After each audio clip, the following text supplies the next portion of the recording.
Flood victims in the Eastern Cape face an uphill battle as they try to rebuild their lives after last week's devastating floods. Over 1,000 people have been displaced and are now sheltering in town halls and schools. The floods also caused major damage to roads and several schools. Many survivors are grappling with the trauma of losing their homes, loved ones, and livelihoods. To discuss the emotional toll and mental health impact, I'm joined now by Professor Saths Cooper, President of the Pan-African Psychology Union. Prof, a very good afternoon to you. Thank you very much for your time. A lot that these people have to contend with at this particular time. Yes, it is, Vuyo. And the saddening part about it is that this kind of thing happens with increasing regularity. The Eastern Cape experienced this in January 2022, and yet our national disaster response and preparedness does not allow us to do preventative interventions, which should have been done, especially when the weather alerts were so very clear. It's almost as if these public service announcements get made, but there's no action on the ground because there ought to be. You know, it happens with increasing regularity in KZN, in the Eastern Cape, flash floods, droughts, with sudden downpours. And most of our people become numbed because they think it's not going to happen to me. And I feel for the families, for those dislocated, those who have lost their loved ones, particularly children.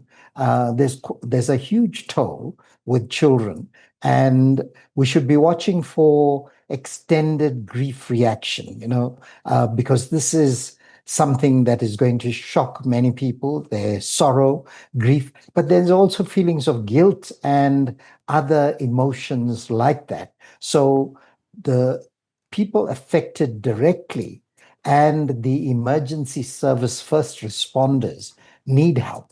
And therefore, institutions like mine, the Psychological Society, is willing to provide backup to those people who are in such a situation, because this is not somebody else's problem. It is our disaster, and we should come to the fore in looking at intervention, but also seriously prevention, because environmental impacts like this are going to be the norm going forward.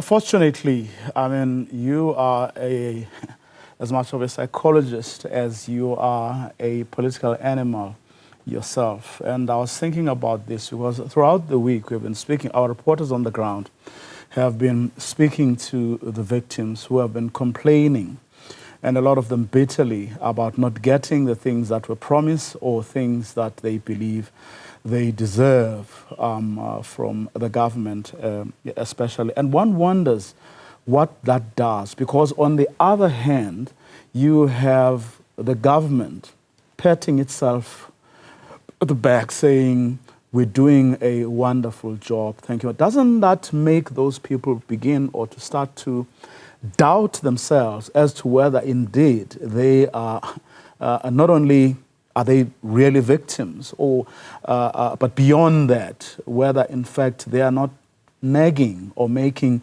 incredible demands? Well, no, I think members of our population, especially the majority population, deserve better. They don't get that, largely because most of us have become so immune to our own condition that we think that the majority of people are a problem that we should get rid of in some way. Unfortunately, when nature takes its course, we have to stand up and take account for this. And it's a simple matter of having a preparedness, which we don't have on the ground.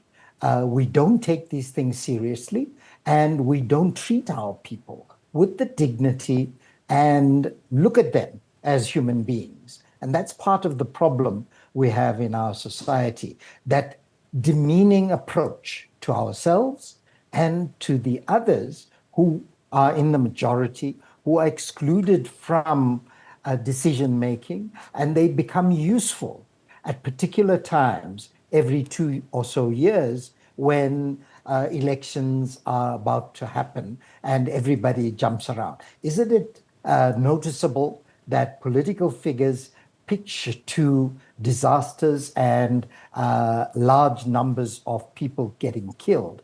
What about doing something preventative? What about listening to our people? Because our people have reached a stage of hopelessness, they've lost hope, and there's a sense of helplessness because if our own leadership at whatever level promises and then escapes their responsibilities, the sense of diminution, the sense of degradation, personal dignity affronted, and dignity is a cornerstone of our democratic dispensation. Surely, in times of crisis, and it's been declared a national disaster. The last count I saw was 92 people and still counting. It is a disaster of monumental proportions, and it's not going to stop because if we don't have a cohesive plan to deal with this and to have a kind of emergency response system, and we can learn from the groups who are well adept at this, Gift of the Givers and others who roll out and do these things. They're doing it from the bottom of their hearts. Our responders are paid and they don't learn. So something else is happening in our society where there is a don't care attitude. And indeed, the wrath of people is terrible.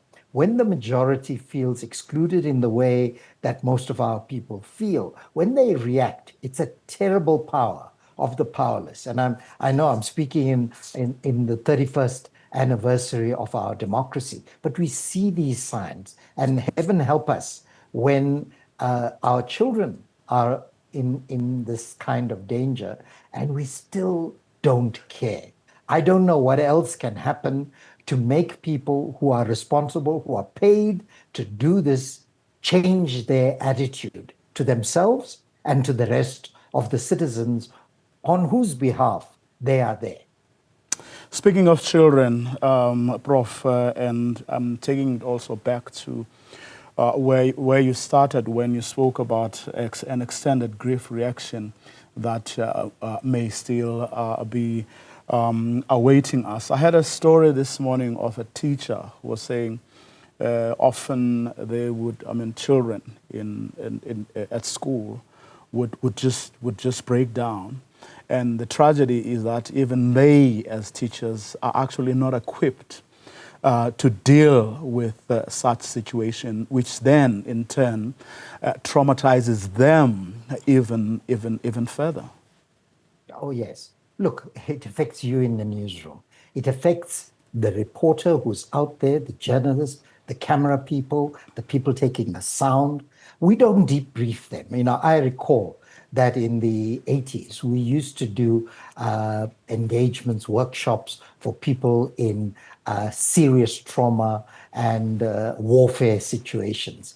That has become normalized now in our society, where it's almost as if the worst kinds of incidents become commonplace. And we expect people to get up and move on when palpably they don't have the resources for it. We know that a significant percentage of those impacted are people eking out an existence. They don't know where their next meal is coming from, let alone know what tomorrow holds for them. The extreme situation in which we place our people because of this attitude requires serious attention, and I cannot emphasize it more than I can right now. To what extent, though, Prof, should we also be perhaps a little more forgiving of those we always criticize, and I think correctly and justifiably, about the fact that they don't seem to care, or they're not putting enough effort? could we be missing something? In other words, could they be just as overwhelmed as this situation has been for everyone, and not knowing what to do, they too get paralyzed, perhaps in more ways than they ordinarily are? Yeah. Well, look, there is a cyclical approach to trauma. When you are witnessing that trauma, you are impacted by it. When you are supposed to be responsible for intervening and you're not appropriately trained, that is a serious gap. Very few countries with our resources respond in this way. So we need to rethink our national environmental impact and other disasters situation, because it cannot continue. So at one level, I'm very empathetic to people who are put in that position. But then think of the persons who have lost lives and their grief as well. If I'm immobile by this, I shouldn't be in that job. I should not be a psychologist intervening if I don't have the backup and if I don't have the psychological savvy and makeup to intervene. This applies to first responders, teachers, people in positions of authority at local government. I've pointed out the media because always it's our media that alerts us to these things. And therefore, all of us are in the same boat. We need to be able to open up and say, look, I need help. And yes, call the Psychology Society so that we can provide the backup telephonically or in other fashions to government, to whoever is out there, because we cannot allow this untenable situation to continue to happen. It's happening in KZN. It's going to happen again. And let this not be another winter of our discontent when we have expertise, when we have willingness to help out there. Let's not turn those helping hands away.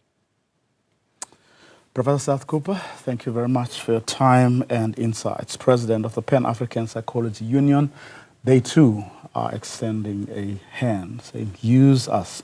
We do have the expertise. Hopefully, someone is listening.